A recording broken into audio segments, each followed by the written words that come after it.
Quando nós tivemos no poder, when we were in power, we put in place politics that have now been dismantled. They dismantled them. They did not have to amplify unemployment to disregard social politics. We removed Brazil from the hunger map. We lifted 36 million people from extreme poverty. We helped some 42 million to ascend socially. It wasn't something absurd. It wasn't something done via overspending. It was something that happened thanks to economic growth in this country.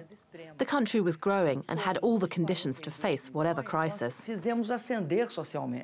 Therefore, it is absurd to think that the economic crisis in Brazil is derived from the social policies implemented during the governments of Lula and Dilma. It is the same thing to think that in the US the crisis is a result of Mexican immigration, and not because of the fact that we live in a world completely ruled by financial markets, and that in this world, if there's no state to prevent everything from being concentrated in the hands of a select few, you will always have a situation of unbalance and inequality. I believe what is happening today is a result of the dismantling of our politics. And Anelise is back with us from Brazil, and she joins us in the studio. Anelise, welcome. Fascinating interview there with Dilma. We'll get to that in a minute. But today is a big day for Lula. Tell us what we know so far about his appeal and what its implications are for the Brazilian economy, especially. Well, Lula is largely expected to have his conviction upheld and his sentence extended. And for the man himself, this means, well, he might not be able to stage that big political comeback. Lula was hoping to run for president again this year. He was leading the polls despite this conviction. He said that not running for president would be an even bigger blow than potentially serving 9.5 years in jail. For Brazil, either way, this is not good news. This is not a good time for the country. Why? Because Brazil has a very complicated legal system.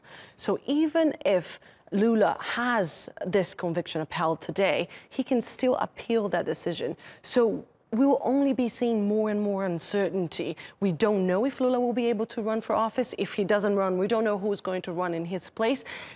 People don't like uncertainty. Markets don't like uncertainty. Foreign investors don't like uncertainty. And so it will take more than Michel Temer, the current president, traveling to Davos and speaking in front of world leaders and inviting foreign investors to come to Brazil and bet on the economy. That is a good thing, that they won't regret it. Well, we will take more than that to convince, for example, credit rating agencies that Brazil is a safe bet. He certainly has taken a much more business-friendly approach. But how has that gone down with the Brazilian people? How are they coping with the economy right now? Well, it's very interesting because Brazilians, and I speak to many Brazilians having family in Brazil, friends in Brazil, and in this last trip I actually directed the questions at how does it feel? Are you optimistic about your future? The vast majority told me, absolutely not. I'm not only pessimistic, I'm scared. They say that they hear that the economy is slowly recovering. They hear about it in the news, but they don't feel it in their pockets. Indeed, inflation is down, unemployment is down, but you still have 12 million Brazilians out of a job, 52 million. 1 in every 4 person lives in poverty. And the middle class, they feel as though they are being squeezed, that they don't feel as though they can save any money. They barely make ends meet. So the vast majority of Brazilians I spoke to told me that they don't believe this year will be any better than the last. This is, of course, a global theme that we're seeing in many, many places around the world. As you say, the middle class getting squeezed, and the spoils of economic gains going to an elite. And that in itself must be creating social instability. Absolutely, and that is exactly what Dilma Rousseff told me in that interview. She insisted that what's happening in Brazil now is a result of her impeachment and not a result of her policies, the policies that her government and the PT, the Workers' Party, put in place during the 13 years that they were in office. Of course, that is debatable. The social programs were indeed extremely generous. They were very costly for the Brazilian economy.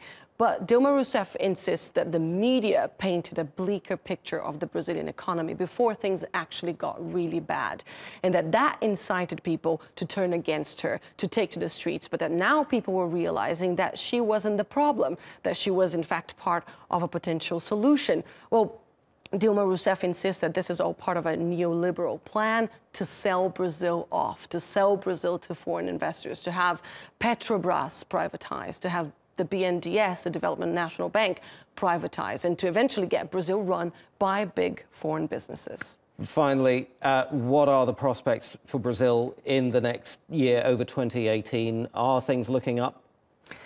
Because of this uncertainty, not really. Brazil desperately needs some very important reforms. The way these reforms will be implemented and imposed are very complicated. Michel Temer has less than 3% approval ratings. This is not a government that enjoys a lot of popular support, so it will be very hard for him to actually go through with the reforms that are needed for the Brazilian economy right now. And foreign investors are likely to stay away due to the fact that nobody even knows who is going to be the next president.